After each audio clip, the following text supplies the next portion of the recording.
Hey everyone, this is the Ninja Knight. Please like, share, and subscribe to this channel. I'd really appreciate that. So today we had a match between Manchester United and West Ham, and the only way I can describe this game is absolutely infuriating. As a Manchester United fan, it's been a disgrace that United have performed so poorly over the last couple of games. So we're going to run through the team sheet here of who started, and then I'm going to give a rating for each one of the players and discuss some of the key events in the game. So we've number one, De Gea. 24, Fosu Mensah. Number 2, Lindelof. 5, Maguire. 53, Williams. 31, Matic. 6, Pogba. 26, Greenwood. 18, Bruno Fernandes. 10, Rashford. 9, Martial. The player rating that I'm giving for De Gea today is probably going to be a 4. I don't think I've ever seen this guy save a penalty. And any time penalties given against Manchester United, I've absolutely no confidence in this goalkeeper to save it. He just seems to kind of dawdle by, and it just seems to roll into the net. I don't think he's ever come really close to a penalty, and if he does, he fists it or pushes it into the goal. So it's infuriating stuff, I find. 24, Fosu Mensah. This guy is getting a 2. He was absolutely abysmal in the first half, and the fact that Wan-Bissaka was sitting on the bench you have to raise questions around Ole Gunnar Solskjaer for this choice. He was diabolical against Chelsea, and he was diabolical again today in the first half. So it's baffling to me as to why Wan-Bissaka didn't start when Wan-Bissaka is a far superior player and is actually defensively sound. Number 2, Lindelof. Lindelof did okay, nearly had an OG. I'd give him probably a 5. Maguire, again, okay. The defence of Manchester United for me isn't too solid, and they don't really inspire too much confidence. But today I thought Maguire did okay. I would probably give him a 6 because I don't think there was too much for him to do within the game, and he looked fairly confident and assured. Brandon Williams, I think, was today's outstanding performer in my opinion. I thought he did well, and as a young lad coming into the team, particularly after Luke Shaw had kind of settled into the place of being in the first team, I think Williams has done well. I think Williams is the future. He has a very good defensive head on him. He's interested in getting back. He's interested in tackling. He seems to have a good defensive head on him, and I think he's one for the future. So today I'll give Williams a 6. Matic. I mean, Matic had a bit of an okay game. He caused a lot of fouls. He was probably lucky not to be, in severe trouble late in the game. I think he had about 4 fouls within 20 minutes, and they were all fairly suspect, like standing on fellas and pushing overs and that as well too. So, I think again the midfield of West Ham did very very well, I thought, and Matic I think struggled with that pace. So I think today I'm gonna give him a 5. This guy is a disgraceful character. Led to the goal, to the penalty. It's absolutely appalling that a professional footballer would do what he did in the first half, which is put his hands up. The ball is travelling. It's obviously travelling at speed and that, but the problem for me is it was travelling at distance. So if it's travelling at distance, you've got 2 options. You stick your head on it, like any professional footballer with any sort of common sense and actual interest in the team would do, or you do the other cowardly thing which I would expect you to do because it's you, which is duck out of the way and let the keeper or someone else deal with it.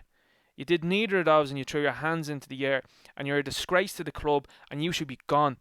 At half time, if I was Ole Gunnar Solskjaer, you would have been out of the team. I'd have made a statement. I'd have probably brought on Fred, or I might have brought on Mata, or maybe even McTominay. One of the 3. Anybody bar you. In the Chelsea game, you were diabolical as well too, and you're sauntering around the pitch, and I've noticed it in the last few games that you're hiding behind players. You're also hiding behind referees as well too, to make sure that you don't get the ball, pointing around, looking around, and jogging then as well too, which is something I absolutely cannot stand in a footballer, is to see a footballer jog around when there's big prizes on the line, like getting into the Champions League and having that sorted and done and dusted, and you're sauntering around. Disgraceful stuff. Mark Noble, you should take a lesson from Mark Noble. That's a man that'll run around and absolutely die for the badge. And he ran rings around you this evening. And he should be embarrassed as a player of your alleged stature and the price tag that she came with. Disgraceful. I wouldn't put you in a Manchester United shirt ever again. That'd be it for me. You'd be gone. Good luck. Out. 26, Greenwood. I think he did fantastic for the goal. He's a top player. He's going to be an absolutely unbelievable player, I think, for Manchester United in the future. I think his goal was outstanding, and he did try to beat players this evening. Some things didn't come off well for him, but I think again, I think he did as much as he could do with the service that he got. So I think tonight, I think Greenwood will get a 7 from me. I think that one would be fair enough. Bruno Fernandes, he was kind of stifled in the game against Chelsea. It's not great when you don't have much help around you. Like this guy here, this absolute clown, is supposed to be helping you out in the midfield and doesn't. So he was stifled in the game against Chelsea, and today again I felt he was stifled as well too. I think Rice and particularly Noble, I think, done very good jobs in the Manchester United midfield and midfield in general. They were just so hard working. He got a yellow card, but I like to see the reason why he got the yellow card, which is he was upset about one of the players from West Ham, Masuaku, kicking Wan-Bissaka, and he got upset about that and had a bit of a barney with him and a bit of a row. I like to see that in a player. I like to see that fire. I like to see that passion. It's something that this guy here is severely lacking. And so I think Bruno Fernandes, again, he had a decent night. He was involved in the goal as well too. We know he had a pass in it, and he'll probably live off that now for 6 or 7 weeks. But I know Bruno Fernandes was involved in the goal, and to be fair to Martial as well too, also involved in the goal. So I'd say Bruno Fernandes, I think, will get a 5 from me. I think it's been probably not his greatest performance in a Manchester United shirt. This fella tonight, diabolical as well too. I don't know what's happening with him. In the first 20-30 minutes, nothing was happening for him, and I'm surprised to see he come out in the second half. And sometimes I think with him, I don't know whether it's because he's such a well-liked character and he's such a good guy in general, and he is. Like, to be fair to him, he's a great lad. But I think sometimes he warrants a substitution when he's been absolutely diabolical, and it doesn't happen. Like tonight now, I would probably taken him off. I might have put Dan James on, maybe Juan Mata at a stretch, or I might have put Ighalo on far earlier than what he did put him on. Take this fella off. He just wasn't good tonight. You know, passing was shocking. His ability to beat players was nil, wasn't there at all. I think he made one good run and beat a player, I think, on one occasion, possibly two, and that was really it from him. He was diabolical against Chelsea. He was nowhere to be found, and you see an awful lot of the commentators are blowing smoke up him and saying, you know, how good he is, but on big occasions seems to kind of drift in and out of games, and I don't like that, you know. And he's not a killer. He's not going to be the guy that's going to score you that really important goal. He needs 2 or 3 chances before he's going to get you one. And I think Manchester United have that sight and set for the summer window that they need to find a striker who's an all-in-out killer, who was like a Lewandowski, who'll score goals, outrageous goals, who'll score goals from anywhere. And I think the fact that they missed out on Erling Haaland is a big, big problem, because I think with him, they'd have been a different side altogether. Martial, involved in the goal, did a bit of running, but again, I want to see, from my centre forward, I want to see way more pressing, and I want to see pressing at pace. You know, we've come through years with Carlos Tevez. He was unbelievable for pressing for Manchester United, and that's the type of player I personally would like to see up front. Someone that's going to hassle the likes of Fabianski, unsettle that West Ham back line.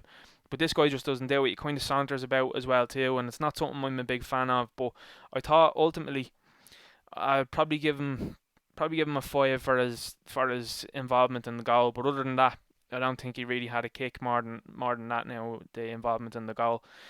Wan-Bissaka, when he came on, I thought he'd done far better than Fosu Mensah. Again, you know, he had a couple of bad first touches and second touches as well too. I think he finds it hard to beat a man, and then that final ball from him at times isn't good. So I think Wan-Bissaka, to be fair to him, I'd probably give him a 5 this evening. I thought he'd done okay. And he was far better than Fosu Mensah when he came on. Ighalo came on. You know, he came on the 83rd minute, I think.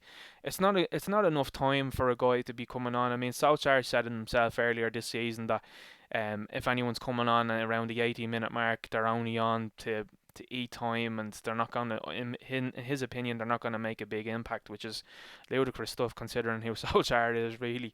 Ighalo had one big chance. You know, I would like to see him score. I thought he should have scored it. Gary Neville was making a couple of excuses for him in the commentary box, saying it was hard and all that. You should be expecting a forward like that you're after extending his loan, to be putting away chances like that. And, or, you know, he turns around straight away and looks at Martial and points to his ear as if to say, you never called me, I could have left it. So, I mean, that falls back on this fella not being switched on, I think, a lot of the time as well. And Sometimes he's interested, and other times he's not. He's a very peculiar character, and I don't think he's someone that you can rely on at all.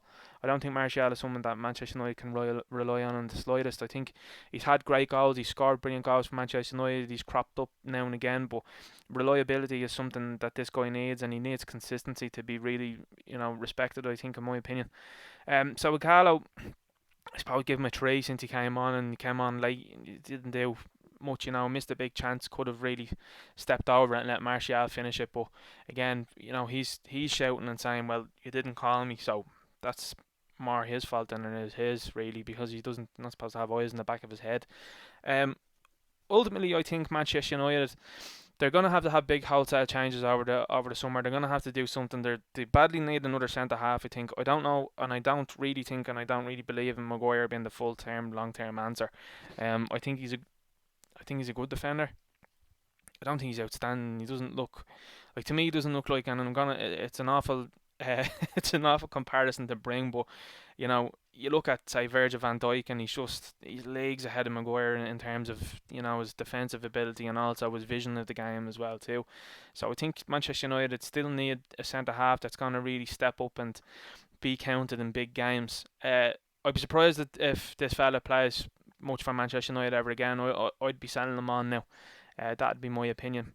This fella would be out the door now in the summer, and or maybe hang on to him next season and bring Henderson in and see how Henderson gets on. Like, he's had a good season with Sheffield. I'd be inclined to give Henderson a go. And to be honest, I would have liked to see Romero tonight, maybe, because he's had a very poor few games. De Gea, I probably would have dropped him and seen how Romero got on. His distribution from the back is very poor as well. He's passing with his feet and all. It's not good enough. When you're seeing the likes of Ederson and Alisson and Manuel Neuer, for example, being able to play the ball out from the back end with comfortable ability, the fella's not doing that, and he's not able. Lindelof, you might get another season out of this fella. I'm not really sure. He's likely to do anything. Sometimes he has a great game, and he seems to have great heart about him. But I think maybe United are going to need someone eventually. I think that's maybe a cut above him. Williams, I think he's the future. I think he's defensively far more sound than Luke Shaw. Is he as good going forward? No. His final ball and stuff like that isn't brilliant, but I think he can improve. Matic has another year's contract, and what's interesting to see today, news floated around that Jeff Hendrick was being considered to be brought into Manchester United on a free. Now, Jeff Hendrick has decent stats. They're not great, and as an Ireland supporter, I'd love to see more Irishmen at the club, obviously, but I think Jeff Hendrick is a pretty like for like replacement. He's kind of slow. He's an average enough footballer. He's done okay with Burnley. He's revered in Derby. Again, I don't think that's the calibre of player you want. If I was to move this fella on or this fella on, you'd want to be bringing in, even though he's an absolute snake, you probably want to be bringing in the Jack Grealish. That'd be my opinion. This fella has to go. Pogba, he needs out. United need to make a statement and just show the world, show the fans that we're the club and we're going to bounce you out if we don't care. I mean, it was despicable to see what he did this evening with putting the hands up. I mean, to see a professional footballer and then he was pretending that he was hitting the face. I mean, it's disgusting. Like, he knows as well as anybody else that the cameras are rolling and that he's going to be under fire. Patrice Evra was sitting in the studio at half time saying, yeah, he was wrong for doing it, and I mean, that's one of his boys, and Patrice will always stick up for him. And I mean, I suppose it must be a French thing, but like, I don't know why, because he just hasn't shown that his heart or his head is in Manchester United. I'd have him out now. I'd sooner have it like a Jack Grealish there instead of him. Really would, because at least you're guaranteed a fella that's going to run around and try his best at all times rather than sauntering around. It sickens me to see a fella saunter around, especially wearing that badge. Disgusts me. Again, this guy's for the future. I think he got a big future ahead of him. Did okay tonight, and I think it's unfair to be putting too much weight on his shoulders now at the moment with everything that's happening. This fella's an outstanding footballer, and he can be. I suppose you can give him 1 or 2 games off and where he's not amazing, and that's what it comes down to. But I'd like to see. I thought he should have lifted the whole place this evening. He put a couple of balls fairly wide and fairly high late in the game, but whether that's down to tiredness, because I mean, he's practically carried the United side now for the last few months, so you can't be too harsh on him. This fella, I've been saying it a long time. I don't know whether you can put your faith in him. I think ultimately, as a Manchester United player and Manchester United fan, I'd rather have this fella in the squad rather than being a first team player. I know that's critical, and I know that's probably not going to come across well for other Manchester United fans that absolutely love him. He's a top lad. There's no denying that. He's a lovely fella. He does everything for the community and around. But I think ultimately, I don't know if he's. I mean, I couldn't see him in a top side around the world. I couldn't see him in a Bayern Munich or a PSG or Real Madrid or anything like that. And that's the standard United have to start giving themselves now. They can't be having fellas running around that are all right and they're one of the boys. That to me now, that's over. It's done with.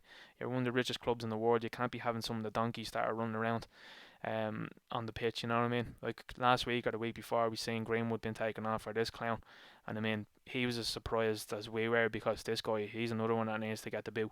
I mean, I haven't got a clue how Lingard's at the club. We really don't. Martial again. You know, as I said, he pops up in games when when it suits him. He's not, to me, he's not reliable. He's not going to be our main man. He's not going to be that striker that you're going to be able to count on. So again, I thought he had a good part in the goal tonight. He does have lovely feet, and again, he's a nice passer of the ball. But I think consistency is key for him. I think for me, he has one more season to sort it out, and if he doesn't, good luck out. I mean, you have to have winners. You have to have guys that are trying their best at all times, and not just sauntering. You need high pressurising. I mean, this guy is a young lad, and I mean, he's floating around up top as if he's 43 or something, hanging about. You need to be pressing defenders if you're expecting goals. You need to be pressing goalkeepers, make the mistakes up the front. Your defence starts at the front. Know what I mean? So look, I'm going to leave it there. It was a disappointing result tonight because I mean, United should be going out and drilling home. They should be beating West Ham, no problem. They should also be, a lot of these players as well too, should be wanting to make a statement against Moyes as well too, because Moyes was critical of some players. I know a lot of players here have moved on, but critical of the club. So I mean, Ole as a Manchester United man should have been coming out and saying to them, look, you want to be getting one over on David Moyes anytime you meet him. Make him pay every time. Make him, show him that he was at fault for the ineptitude and the poor performances of Manchester United a couple of years ago. But again, like David Moyes goes away now with a smile on his face, going, "We got a point out of that game." With a West Ham side, it's pretty okay. It's not a top side. I mean, they're had been fighting relegation this season.